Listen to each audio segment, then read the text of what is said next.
Un autre sujet. Faut-il avoir peur des salafistes? Mais avant de parler des salafistes, vous allez peut-être vous poser la question, vous, amis auditeurs et auditrices, pourquoi n'ai-je pas invité un salafiste? Bien, je vais vous faire un aveu. C'est pour moi des gens qui ne sont pas reconnus officiellement, qui sont en train je pense qu'ils ne sont pas reconnus. Je me suis dit, ceux qui peuvent nous éclairer, c'est peut-être les gens de la NADA. Donc, ma question va directement à Siné Jijmel, qui est député, qui vit à Lyon, qui est universitaire. Alors, Siné, quelle est la différence pour commencer? Parce qu'il faut quand même qu'il n'y ait pas de confusion dans la tête de l'auditeur ou de l'auditrice, ne pas faire le mélange des Nahdawi et des salafistes. Qu'est-ce qu'un salafiste? Oui, qu'est-ce qu'un salafiste? D'abord, parce que vous m'aviez invité, c'est que vous avez fait la différence. Ah, tout à fait. Vous avez dit que... Oui, mais attendez, moi c'est moi, mon auditeur, notre auditeur, votre auditeur et auditrice, c'est votre auditeur et auditrice qui ont besoin d'infos. Oui, je comprends. Mais moi, donc, même si vous aviez dit sur les raisons qui vous ont poussé de ne pas inviter un salafiste, je pense qu'il aurait été mieux, que ce soit pour nous, que ce soit pour les auditeurs, que quelqu'un qui se réclame d'être salafiste et qui est convaincu par leur thèse, vient ici pour se défendre ou pour s'expliquer. Ça, c'était mieux, mais vous avez dit qu'ils ne sont pas officiellement reconnus, ils n'ont pas ni parti politique ni autre, donc vous ne l'aviez pas invité à ce titre. Qu'est-ce qu'un salafisme? D'abord, il faut faire la différence entre qu'est-ce qu'on veut dire par salafisme. Salafisme, dès les débuts, donc c'est un mot qui est apparu très tôt dans l'histoire musulmane, où globalement on désigne par salafiste tous ceux qui font référence à l'époque du prophète sallallahu alayhi wa sallam et à l'époque de ses compagnons et à les 2 siècles qui suivent. Mais, ça c'est historiquement, mais au jour d'aujourd'hui, il y a un groupe de salafistes qui est devenu presque une tendance, une école juridique comme les autres écoles dans l'histoire musulmane, qui sont le malikisme, le hanafisme, le hanbalisme et donc le chaféisme, qui sont les 4 écoles juridiques connues. Au jour d'aujourd'hui, il y a le salafisme qui veut faire enjamber toutes ces références, tout ce savant pour aller directement à la source, qui est le Coran et la Sunna. Et même si on peut rentrer dans le détail, au jour d'aujourd'hui, il y a 2 branches de ce salafisme, qui sont le salafisme de prédiction et qui sont le salafisme qu'on peut le qualifier de djihadiste. Et Dieu merci, je pense aujourd'hui, on va voir, donc on va débattre de ça en Tunisie, de quel type de salafisme nous sommes face de quel type de salafisme. Okay. Moi j'ai l'impression qu'il y en avait 3, c'est classifié en 3 sortes. Le 3e vient de naître, on peut l'appeler le salafisme réformiste, qui est apparu récemment, surtout au Koweït. Pour ceux, donc c'est considéré au Koweït et maintenant donc se répand de plus en plus. Il y a en Égypte aussi et on peut faire la différence légèrement. Vous savez, les 2 premières branches, elles sont contre la démocratie, c'est illicite, alors que le 3e branche, qui est le salafisme réformisme, surtout au Koweït et maintenant en Égypte, et qu'ils considèrent qu'ils peuvent utiliser les moyens de la démocratie. Ça, c'est sommairement, bien sûr, sans entrer dans le détail, pour avoir donc la signification et donc de chaque branche du salafisme. Si vous permettez, je voudrais rebondir sur un mot que monsieur vient de dire. Il dit que les salafistes voudraient enjamber les 4 écoles juridiques et revenir à la source. C'est comme si nos 4 écoles juridiques, et notamment le malikisme, ne s'inspiraient pas de la source, qui sont le Coran et la Sunna. Donc en fait, je ne crois pas que le salafisme soit plus attaché à l'essence de la religion que les écoles juridiques que l'on connaît, et notamment l'école malikite qui existe dans notre pays depuis plusieurs siècles. Et je voudrais également ajouter que dans notre pays aussi, il y a le salafisme djihadiste, et c'est même reconnu aujourd'hui par le ministre de l'Intérieur, et les événements de Bir... Pardon, j'ai un petit... Un chat, ça s'appelle un chat dans le... Donc les événements que nous avons connus et l'état d'alerte dans lequel le pays se trouve et que Monsieur le ministre de l'Intérieur Tout à fait. a relevé démontrent bien que ce courant de pensée que moi je qualifierais plutôt de fondamentaliste ou plutôt on va dire extrémiste dans son interprétation de la religion, a ces deux volets en Tunisie, le volet purement religieux et de prosélytisme, mais également il a un volet djihadiste qui lui est extrêmement dangereux, et les deux se rejoignent finalement, puisque l'un fait le lit de l'autre. Oui. Alors, je voudrais maintenant venir directement à Samira Choubena, qui est professeur de français. Vous n'étiez pas prévu aujourd'hui de venir. C'est l'actualité qui m'emmène. Exactement, c'est exactement l'actualité qui vous emmène. On avait prévu juste vous trois, donc juste Sine Jijmal, Hichem Hamdewi et Emna Mnif. Samira Choubena est là. Parce qu'il s'est passé quand même quelque chose de pas banal. Qu'est-ce qui s'est passé? Voilà. Bien. Alors, je suis universitaire, donc enseignante de linguistique à l'Institut supérieur des langues de Tunis, Haïl Khadra. Alors, ce qui s'est passé aujourd'hui, comme vous venez de le dire, n'a rien de banal, parce que vendredi dernier, nous avons une collègue qui, appliquant le texte issu du conseil scientifique auquel j'appartiens. Ce texte stipule que le niqab n'a pas lieu d'être à l'intérieur de l'enceinte universitaire. C'est un texte qui a été voté par le conseil scientifique depuis novembre 2010. Nous avons quelques 3 ou 4 étudiantes qui portent le niqab. Jusque-là, il semblerait qu'elles aient appliqué donc le règlement. Et ce vendredi, c'est-à-dire appliquer le règlement, quand elles arrivent à la faculté, on voit leur visage. Voilà, elles se dévoilent le visage, mais elles gardent bien sûr tout ce qu'elles portent, ce qui est tout à fait normal. Alors ce vendredi donc, une étudiante est entrée en classe avec son niqab. Quand la collègue lui a signalé que c'était interdit, qu'elle lui avait donné la possibilité soit d'enlever le niqab, soit de se retirer. Elle a préféré se retirer et ça s'est passé le plus normalement du monde. La collègue a continué son cours. Or, ce midi, il y a eu un appel, par écrit, parce qu'il y avait un texte qui était affiché dans la cour, et on va dire une douzaine de salafistes. Attendez, quel est cet écrit? Disant que la prière du Dhuhr du lundi aura lieu dans la cour de l'Institut. Excusez-moi, l'Institut c'est notre université, mais c'est pas devenu entre-temps une mosquée. Bah voilà, tout est là. D'accord. Il n'y a pas une salle de prière non plus. On n'a pas. Écoutez, il n'y a pas de salle de prière dans les universités, à ce que je sache à ce jour. De toutes les manières, moi je tiens à préciser tout de suite que une enceinte universitaire n'est pas un lieu de culte. La prière, elle a ses lieux.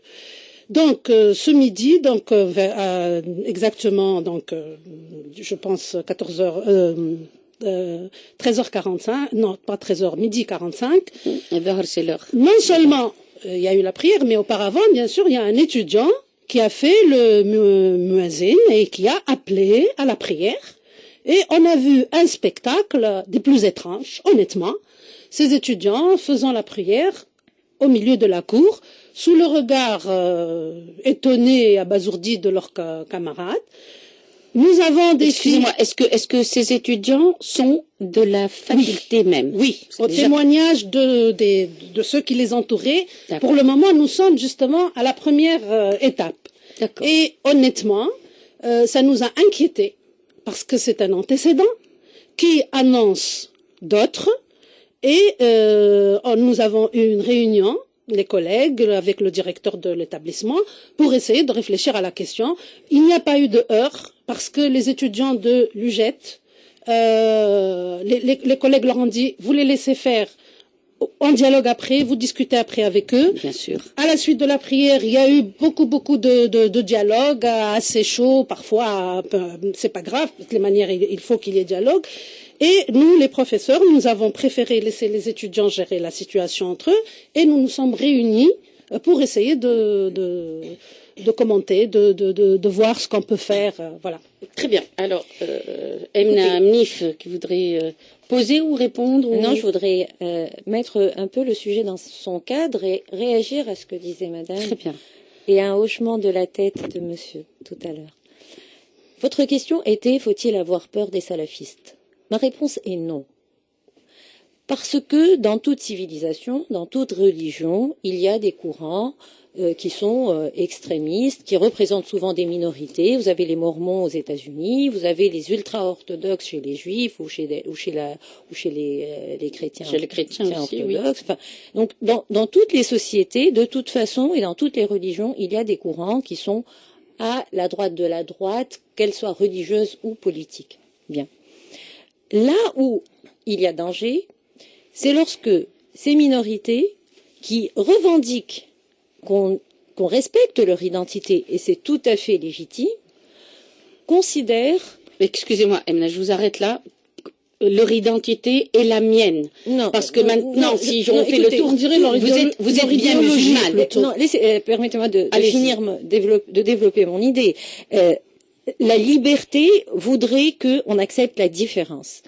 Donc, même si je ne suis pas d'accord avec le courant de pensée salafiste, il existe et on doit composer avec, à la condition que eux respectent les lois de la République, Absolument. le mode de vie de la société et respectent ma différence et ne rentrent pas dans des considérations où ils ont un jugement de valeur sur ma foi, sur ma moralité, sur mon honorabilité, sur des critères d'apparence, et surtout que nous avons le grand avantage dans la religion musulmane où Dieu n'a pas délégué le jugement des hommes aux hommes. Il n'y a pas d'homme qui soit autorisé à juger les autres hommes. Bien.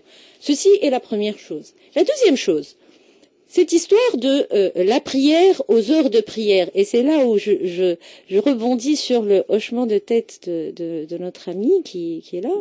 Oui, Vous avez posé de Sijmal, qui a dit mais il n'y a pas de salle de prière.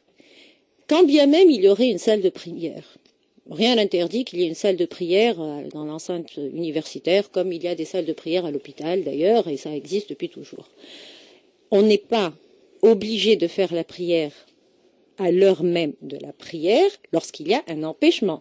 Et d'ailleurs, je me suis retrouvée sur le même plateau que monsieur Khader, qui est aussi député de Nahda, et vous savez bien que Nahda a fait voter dans le règlement intérieur de l'Assemblée nationale constituante la suspension des séances pour aller faire la prière. Nous étions sur un plateau en direct. Il y avait la prière de l'Aché. Il n'a pas quitté le plateau pour aller faire la prière. Donc, lorsqu'il y a des empêchements, la religion musulmane a cette souplesse de permettre justement que la prière se fasse de façon différée. Alors, est-ce qu'on est autorisé à suspendre un cours pour aller faire une prière? Est-ce que demain, moi qui suis médecin, un collègue qui fait une intervention à cœur ouvert va laisser le thorax ouvert parce qu'on va aller faire la prière? Donc, moi je pense que nous sommes aujourd'hui en train de débattre d'une fracture idéologique qui n'existait pas dans notre pays, qui est agitée en fait par une minorité, mais on reviendra plus tard dans le débat, cette minorité tend à se répandre d'une part, mais semble aussi être instrumentalisée dans des buts politiques, et on est en train de passer à côté du vrai problème de la Tunisie, c'est la fracture sociale. C'est le vrai sujet. Or, nous sommes en train de nous orienter vers des débats, et je pense que ce n'est pas innocent, vers de nouveau des débats identitaires, religieux, qui n'ont jamais eu raison d'être, pour occulter, et qui n'ont jamais existé, pour occulter les vrais problèmes de la Tunisie et pour occulter finalement l'évaluation du gouvernement en place, de la majorité qui gouverne aujourd'hui et de son incapacité à répondre aux urgences réelles de notre pays. Et donc, moi, aujourd'hui, évidemment, je pense qu'il est fondamental de parler non seulement du salafisme, mais des libertés d'une manière générale. Parce on a commencé aujourd'hui par le salafisme. De la révolution, c'était liberté. Et la liberté ne signifie pas imposer un mode de vie ou imposer un mode de pensée, c'est coexister entre différents courants de pensée sans la moindre violence, et c'est ça les fondements d'une république et d'une société moderne. La révolution a demandé la dignité, et la dignité, c'est la justice sociale. Et la justice sociale, c'est une réponse à la fracture sociale qui a des fondements économiques et sociaux. Bien, vous voulez répondre Oui, excuse-moi, c'était... Alors, Hichem Hamdaoui qui est là, qui est notre... Bonjour à tous. Bonsoir. Bonsoir. Oh. Alors... Voilà, je voulais poser une question à notre invité Sinéji. Sinéji, juste, je voudrais demander une petite précision. En effet, bien sûr, vous avez remarqué dans l'actualité qu'on vous accuse, vous, le parti Narda, de donner un aval implicite au comportement des salafistes. Ils disent ça, bien sûr. C'est une accusation qui se fait un certain poids dans la société. Dans la société, voilà.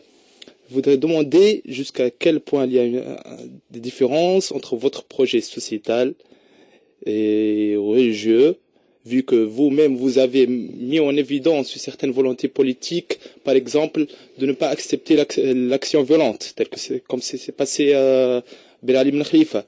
Je respecte et je salue aussi votre communiqué concernant le communiqué du ministère des Affaires religieuses, Sinoudi Khatmi, récemment. Sur la fitna et la scission sur la mosquée, même si c'est fait trop tard. Et moi, j'ai remarqué ça depuis plusieurs mois, personnellement. Donc, je voudrais savoir les lignes qui existent entre votre projet et l'idéologie des salafistes. Entre Narda et les salafistes, vous voulez dire. D'accord.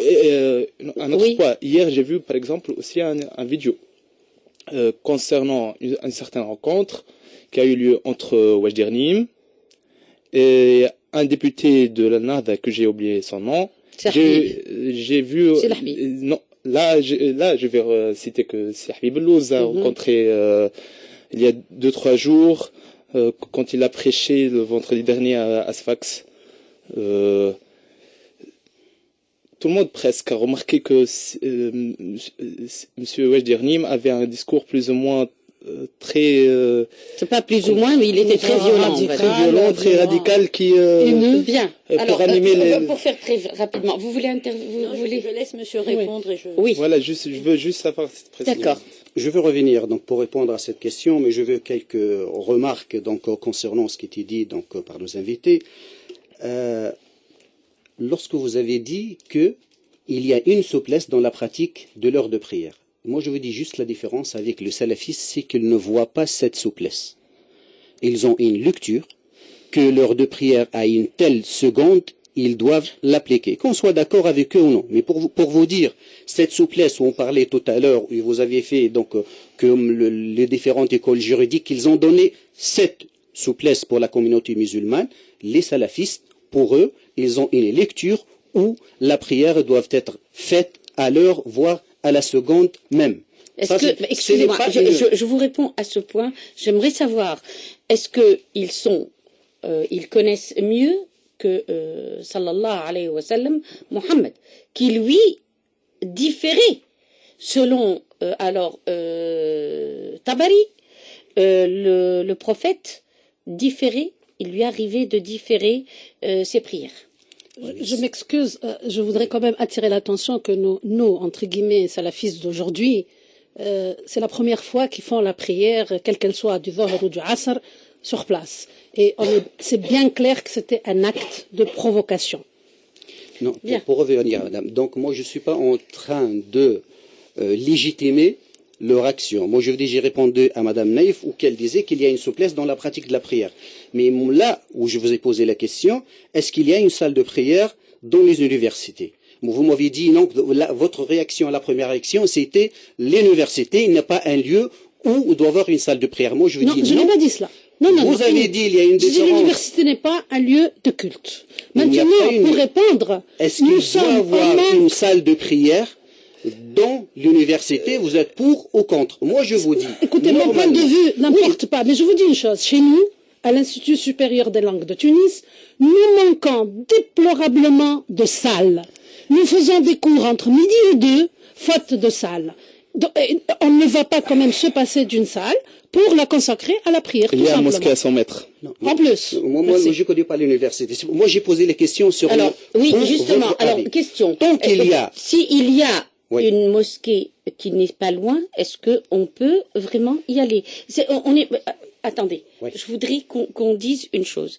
Nous ne sommes pas, je ne vous ai pas invité pour vous mettre sur le grill. Sincèrement, non, pas du tout. Non, si, un tout petit peu.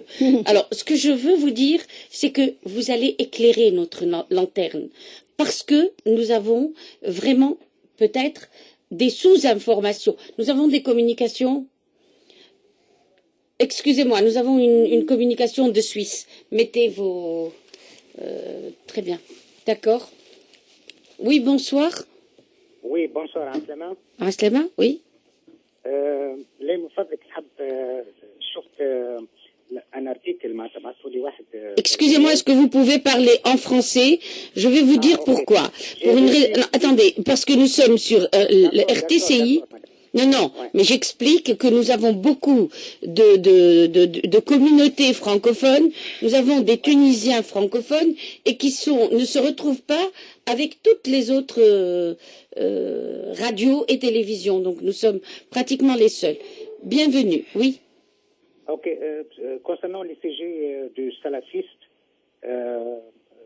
déjà vous avez invité Madame M. Namnif, je veux saluer cette dame, elle est très courageuse.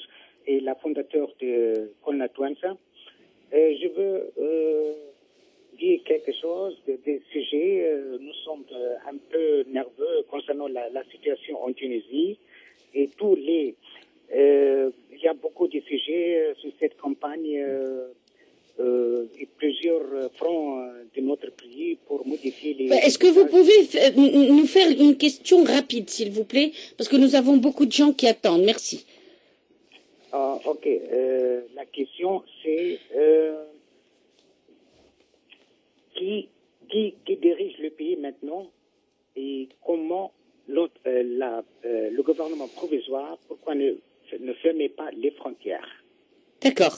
Alors c'est un problème de sécurité et s'ils veulent le tourisme, c'est nous les Tunisiens ici, par exemple, moi je suis un membre avec l'association tuniso-allemande et l'association tuniso-suisse.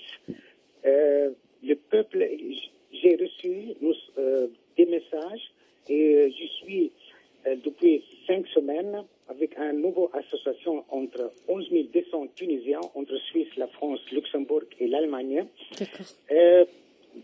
Peut-être sera plus grave, tout le monde cherche la question, aucune réponse.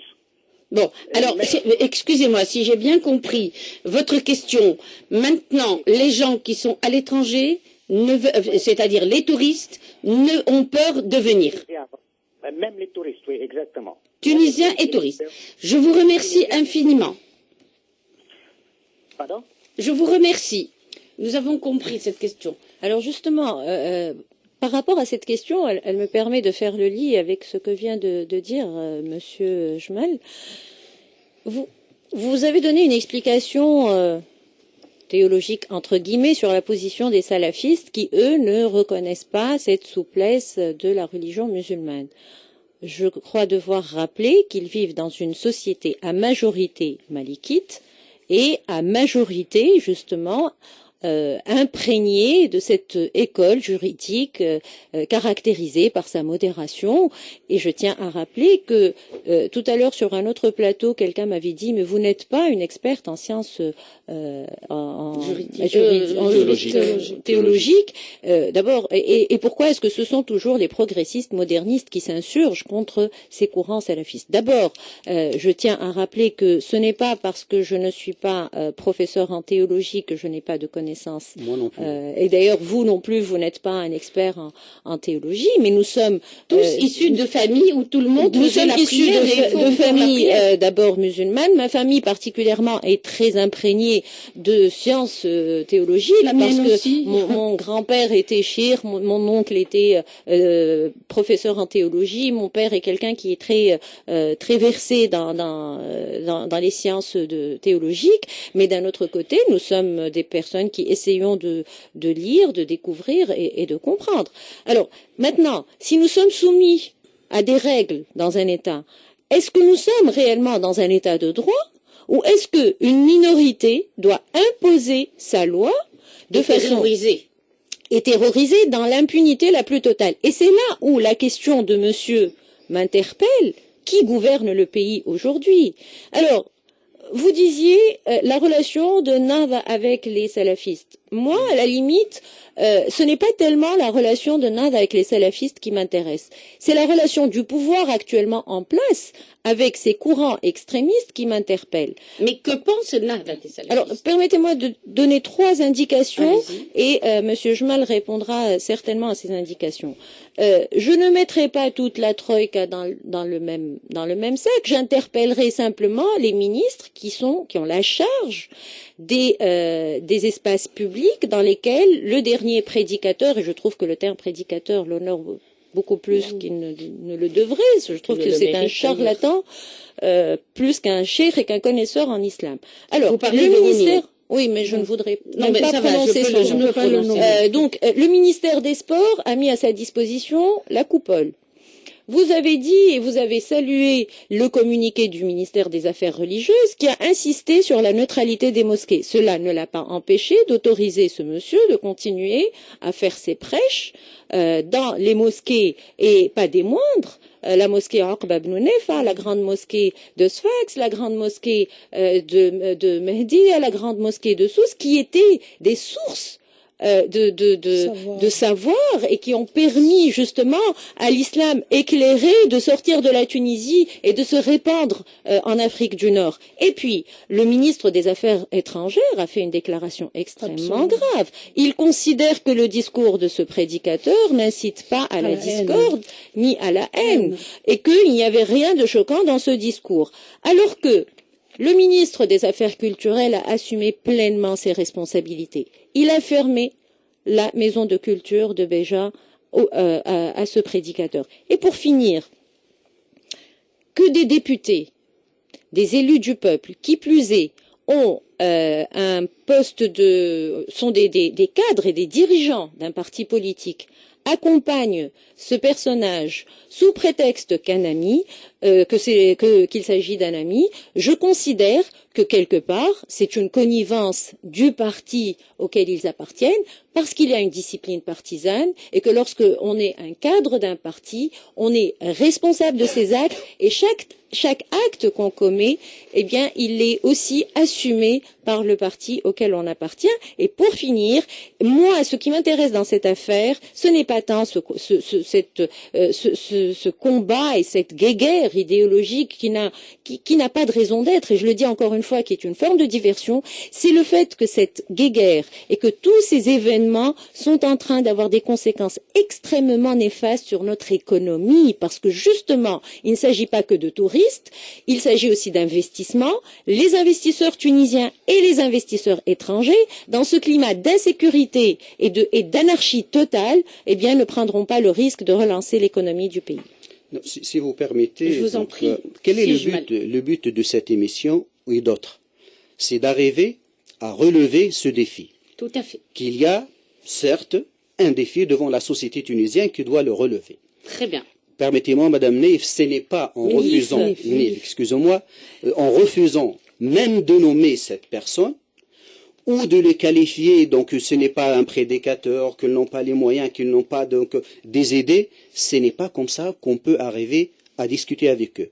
Parce qu'il n'y a pas d'autre solution pour la Tunisie aujourd'hui, avec eux et avec d'autres, que le dialogue. Avons-nous besoin d'importer des prédicateurs? Attendez. Non, mais ce monsieur est un étranger. C'est un étranger. Madame, ce n'est pas le premier ni le dernier étranger qui vient sur le sol tunisien et qui parle et qui donne son avis. Mais je continue sur l'essentiel. Attendez, je continue. Écoutez. Attendez, celui-là, il a fait quand même du tapage. Il a incité à la haine. Il a donné son avis sur les Tunisiens. Ouais. Et il l'a appelé à la guerre civile. À la guerre civile. Moi, j'ai pas entendu ça. D'abord, j'ai pas assisté à ces conférences, mais j'ai pas entendu ça. Moi non plus. Mais je peux vous envoyer. Madame, comme le média a parlé, comme ce monsieur a parlé sur l'excision, alors qu'il n'a jamais évoqué ce sujet en Tunisie. Il l'a évoqué sur en réaction à une question qui était posée sur une position ou un avis qu'il a donné jadis ailleurs. Je vous dis donc, c'est pour ça, moi je prends et je parle avec précaution avec tout ce qu'il a dit, monsieur. L'essentiel, indépendamment de ce qu'il a dit, lui ou cette mouvance salafiste, moi, il y a une seule chose que chaque personne, que chaque tendance, que chaque association ne doit pas le dépasser, c'est le respect de la loi. Tant qu'une personne, tant qu'une tendance, tant qu'un groupe ne dépasse pas, tant qu'il respecte la loi, il n'y a qu'un seul moyen, c'est de discuter, de dialoguer avec eux. Très bien. Elle a commencé là, excusez-moi. Non. Là, je vous arrête une seconde. Pour parler tout à l'heure, excusez-moi si je m'allume. Je voudrais quand même vous dire un point important. Est-ce que c'est logique et est-ce que c'est la loi que d'aller dans une mosquée et de faire un prêche de cette virulence et de cette est-ce que c'est la loi d'occuper une université, d'obliger le conseil scientifique à la fermer? Je parle de la Manouba, comme Madame Nif parlait de diversion. Regardez ce qui est arrivé maintenant. On a oublié l'affaire de la Manouba qui continue et les collègues sont en train quotidiennement de lutter contre cela. Pour parler de Rounaïm, demain on parlera de je ne sais pas trop qui et vous parlez de loi. Où est le respect de la loi là-dedans? La réaction que nous avons eue aujourd'hui, nous, c'est par peur de ce qui s'est passé à la Manouba. Et nous avons l'impression que ça y est, maintenant notre tour est arrivé. Jusque-là, on a été solidaires de nos collègues.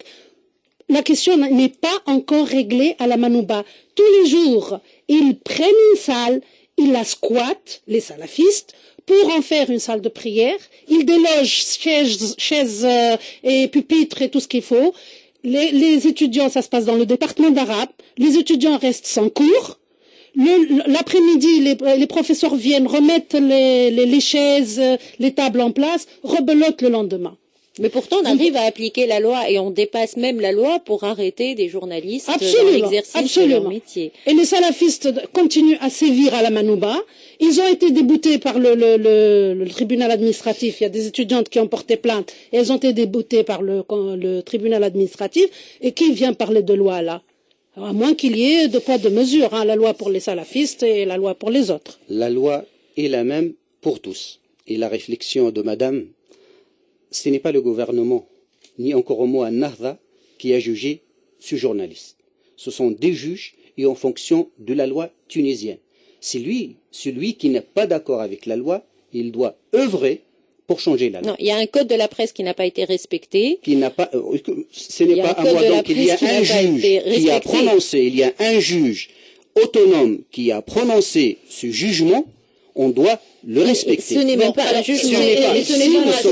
C'est pas notre sujet de toutes les façons. C'est pour demain que je vais parler aussi des journaux. Alors là. Est-ce que je pourrais avoir une réponse pour ma question? Oui. Si vous permettez. Allez-y, je vous en prie. Oui. Donc, certainement, et moi je ne veux pas nier qu'il y a des points communs entre le salafisme et entre Al-Nahda ou entre tout parti ou toute tendance ou tout groupe qui se réfère à l'islam ou surtout au 1er siècle. Je ne veux pas le nier. Il y a eu beaucoup de points. Mais sur notre mode ou la société comme on le voit, ou sur notre approche de la société tunisienne, ou sur la démarche politique, nous sommes en contradiction totale je peux dire totale, avec ce qu'ils réclament et ce qu'ils disent et ce qu'ils veulent instaurer, ce groupe salafiste. Donc, sans entrer dans le détail, sauf si vous voulez point par point, moi je dis, il y a des points communs, certes, mais il y a une divergence totale sur donc le projet politique et sur notre manière de faire et de vouloir atteindre nos objectifs. Alors, nous sommes en train de parler entre nous, alors nous avons une communication. Oui, bonsoir. Oui, bonsoir madame. Oui. Je m'appelle Hamza Boukris et j'aimerais bien intervenir. Allez-y, vous êtes sur antenne. Voilà, je vais donner une bonne opinion. Je ne vais pas répondre à une question bien précise, mais brièvement, peut-être en tant qu'auditeur de Radio Tunis, j'aimerais bien dire que ces gens-là, les salafistes, sont des gens, des intrus. On ne les connaissait pas il y a quelques années. Ils sont venus d'ailleurs. Ces Tunisiens qui ont été formés, je ne sais où, et ils ont formé d'autres Tunisiens et ils ont propagé leur idéologie dans le pays. Ce qui est en train d'arriver en Tunisie, c'est la Nekba. C'est la Nekba. C'est adieu la Tunisie. Adieu la Tunisie parce que tout le monde va nous lâcher bientôt, petit à petit, même nos amis, même on laisse des gens faire n'importe quoi au nom de la religion et au nom de... Ils sont violents. Et moi, personnellement, des gens, deux jeunes de ces salafistes m'ont interpellé dans le marché, ils m'ont enlevé mon béret. Ils faisaient un froid terrible. Ils m'ont dit que c'est incompatible avec l'islam. Ce que vous portez là, c'est un béret. On m'a insulté. Je suis handicapé. Ils m'ont pris le béret. Ils sont partis avec. Voilà. Donc les choses, les petits exemples se multiplient. On a beau le Manouba et l'Égyptien là qui vient, je ne sais quoi dire et quoi faire. On le laisse faire. Nos amis, je suis en contact avec beaucoup d'amis étrangers, des Allemands, des Français. Ils sont en train de se poser des questions, mais est-ce que c'est ça la Tunisie? Nos amis tunisiens, ils ont toujours dit, nos amis les Tunisiens, ils le disent plus maintenant, ils se posent les questions. Les familles, la famille de ma femme, ma femme est allemande, ils ne veulent plus venir en Tunisie. C'est incroyable, mais ces gens-là sont en train de détruire notre pays et on les laisse faire. Alors, ceux qui sont actuellement au pouvoir les laissent faire, je ne sais pourquoi. Je sais une chose, c'est que ils partagent leurs idées. Sinon ils les arrêteraient, ils les stopperaient. Bien, je vous remercie infiniment. Voilà. Restez à notre écoute. Avec plaisir. Merci. Voilà. Oui, alors Emna voudrait répondre, mais très rapidement, parce que oui. Oui, alors bon, je n'irai pas jusqu'à dire que ce sont des intrus, puisque ce sont des Tunisiens, et que moi j'ai toujours dit, je me reconnais dans chaque Tunisien, même si je ne partage pas du tout son opinion, et même si je ne partage pas du tout sa façon d'être. Mais ce qui est gênant, c'est que cette mouvance qui était très minoritaire et qui somme toute presque invisible. Oui, qui était presque invisible, est en train de se propager, et là où je trouve que la position de votre parti, monsieur, est ambiguë, c'est que vous dites oui, notre projet sociétal est différent, mais en même temps, il y a d'abord des amitiés qui lient les dirigeants de votre parti aux différents prédicateurs qui viennent et qui n'arrêtent pas de venir, et vous l'avez dit vous-même, d'autres viendront pour propager ce que je n'appellerai pas la bonne parole, parce que la bonne parole, c'est une parole qui appelle à l'amour de l'autre, qui porte cet islam d'amour, de tolérance, d'acceptation de l'autre. Et puis, je voudrais dire également qu'il n'y a pas seulement que la société civile, comme on aime à l'appeler, qui réagit à ce mouvement et à ces formes d'expression qu'on voit apparaître aujourd'hui.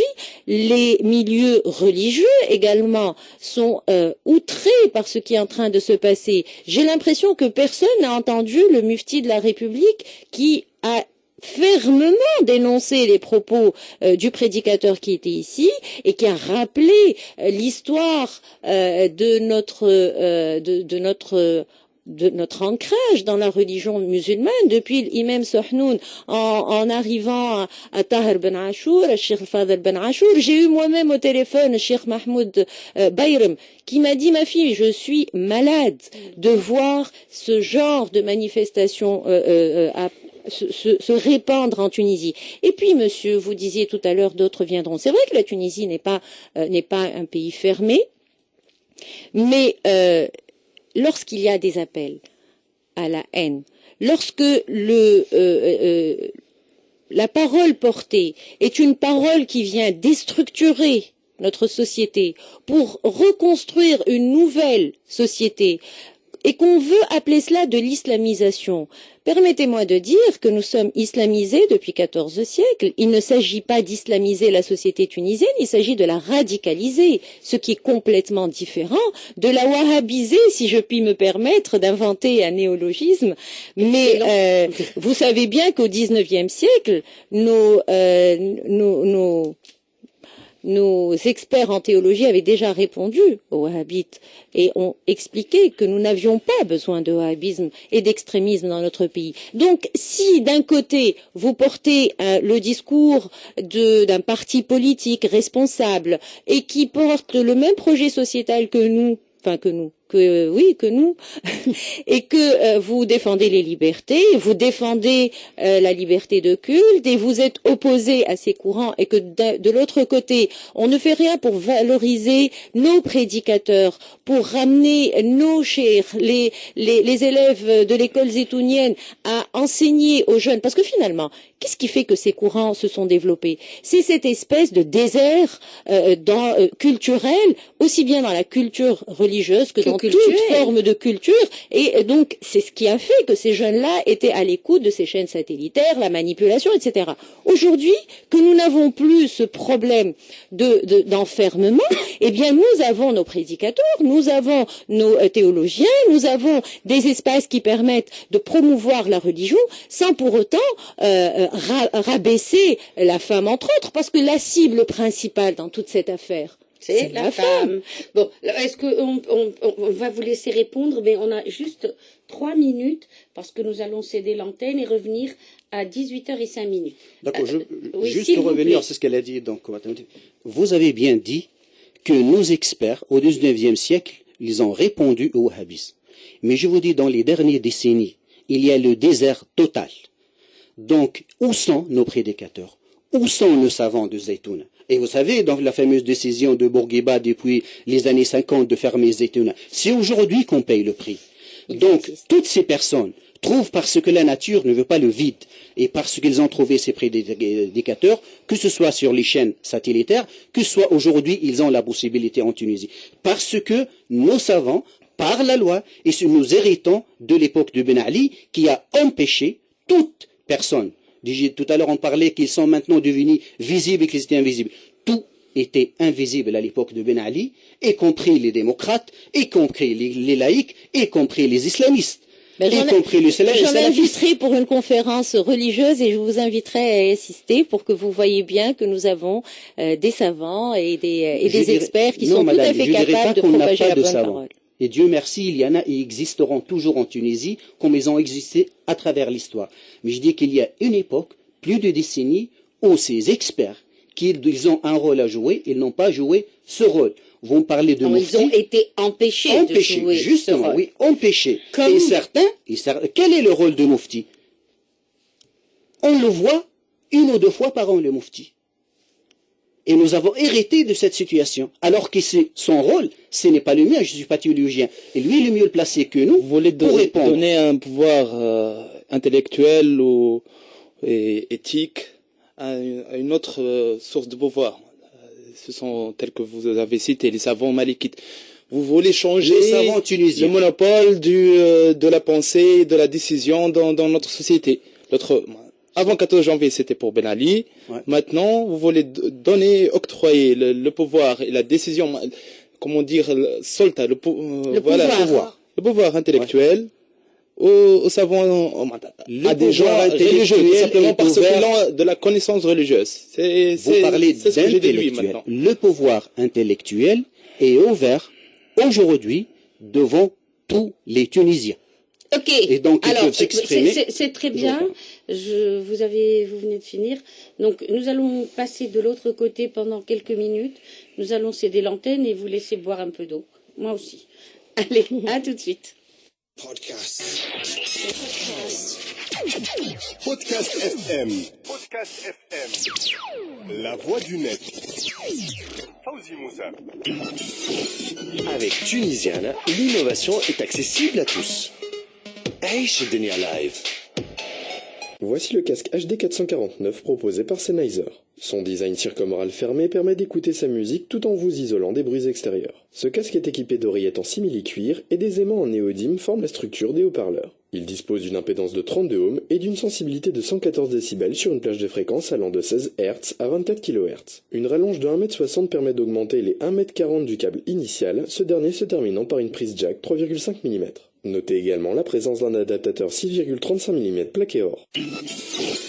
Des tablettes à moins de 400 et même autour de 300 €. Est-ce l'approche du salon Mobile World Congress de Barcelone et son cortège de nouveautés? Ou bien est-ce la perspective d'un nouvel iPad très prochainement? Toujours est-il que le cours de la tablette semble orienté à la baisse. Alors c'est le cas par exemple chez l'un des poids lourds du secteur, le coréen Samsung, qui par un jeu de remboursement propose sa Galaxy Tab 10 pouces à moins de 400 € et prépare une nouvelle Galaxy Tab 7 pouces à partir, dit-on, d'environ 300 €. De son côté, le taïwanais Acer vient de dévoiler une nouvelle tablette 10 pouces également, Iconia Tab 510, dans les mêmes eaux à peu près.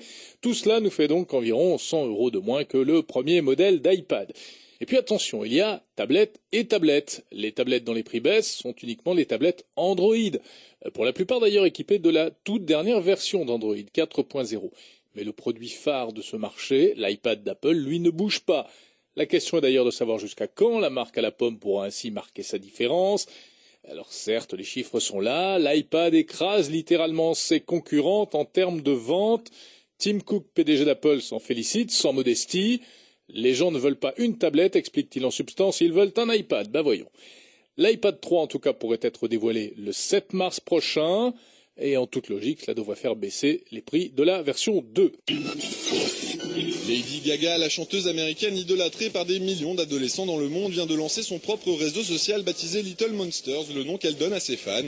Un site qui permettra essentiellement aux internautes d'échanger du contenu en rapport avec la nouvelle reine de la pop. Une initiative qui renforce un peu plus la présence sur la toile de celle qui compte plus de 19 millions d'abonnés sur Twitter et 47 millions d'amis sur Facebook.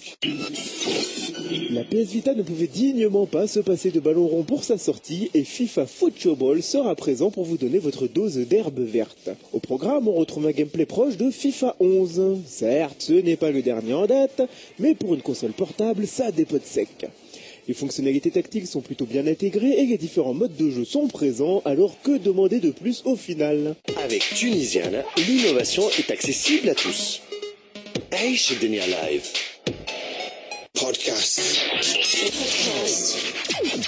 FM. Podcast FM. La voix du net. Fawzi Moussa.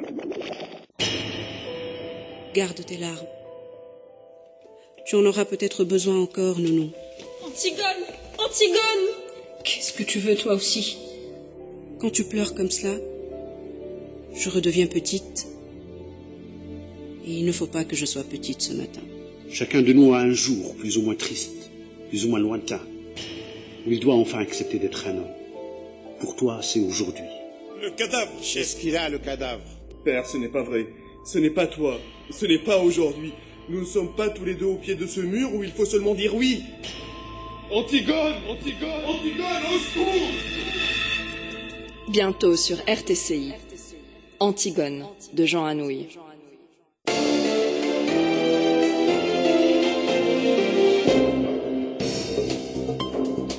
Radio Tunis, le flash de 18h. Bonsoir à tous. Le tribunal militaire permanent du Kef a décidé de reporter l'examen du procès des martyrs de Tella et Kasserine au 12 mars prochain. Lors de la séance d'aujourd'hui, des accrochages ont eu lieu en raison de la volonté des familles des martyrs d'assister au procès, ce que les juges ont fini par accepter, provoquant la colère des avocats de la défense qui ont réagi en quittant la salle avant de revenir. Tous les prévenus dans l'affaire ont assisté à la séance, sauf le président déchu Ben Ali et les accusés Ayman Kouki et Vahbi Abdi.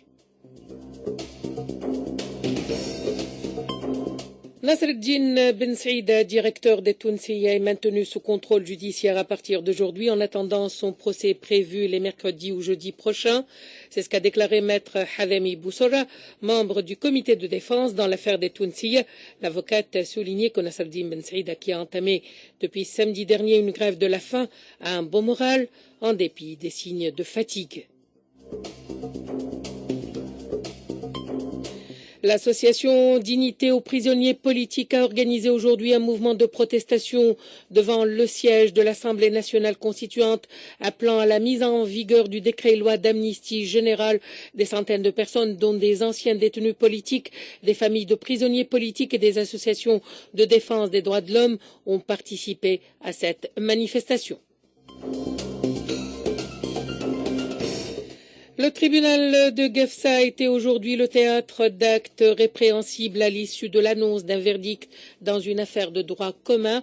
Les détails avec notre correspondant Lahdar Suite. Le palais de justice de première instance de Gefsa a connu lundi matin un grave incident.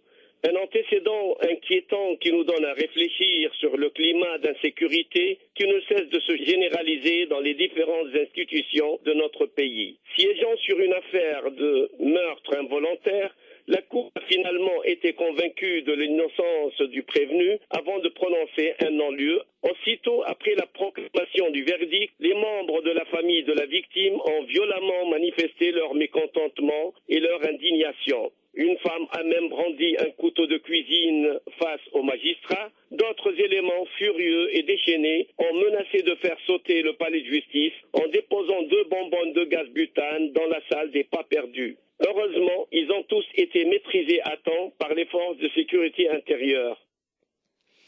Le comité international de la Croix-Rouge indique être en pourparlers avec les autorités syriennes afin de négocier une suspension des hostilités pour apporter une aide humanitaire à la population. Le CICR étudie les moyens d'acheminer de l'aide, y compris l'arrêt des hostilités dans les zones les plus affectées pour faciliter l'accès au Croissant Rouge syrien et au CICR auprès des populations dans le besoin. Merci de votre attention. Prochain rendez-vous à 19h30 avec une édition complète que vous présentera Mohamed Ali Cheib.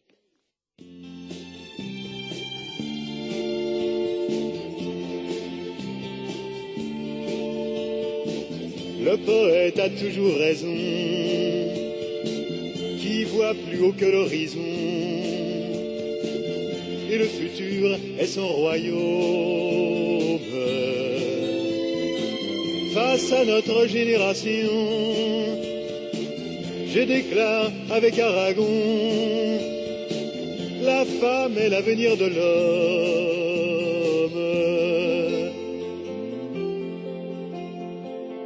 Entre l'ancien et le nouveau, votre lutte à tous les niveaux de la nôtre est indivisible. Dans les hommes qui font les lois, si les uns chantent par ma voix, d'autres décrètent par la Bible. Le poète a toujours raison, qui détruit l'ancienne oraison, l'image d'Ève et de la pomme. Face aux vieilles malédictions, je déclare avec Aragon,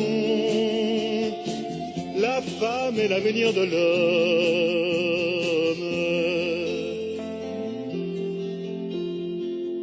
Pour accoucher sans la souffrance, pour le contrôle des naissances, il a fallu des millénaires. Nous sortons du Moyen-Âge, vos siècles d'infini servage pèsent encore lourd sur la terre.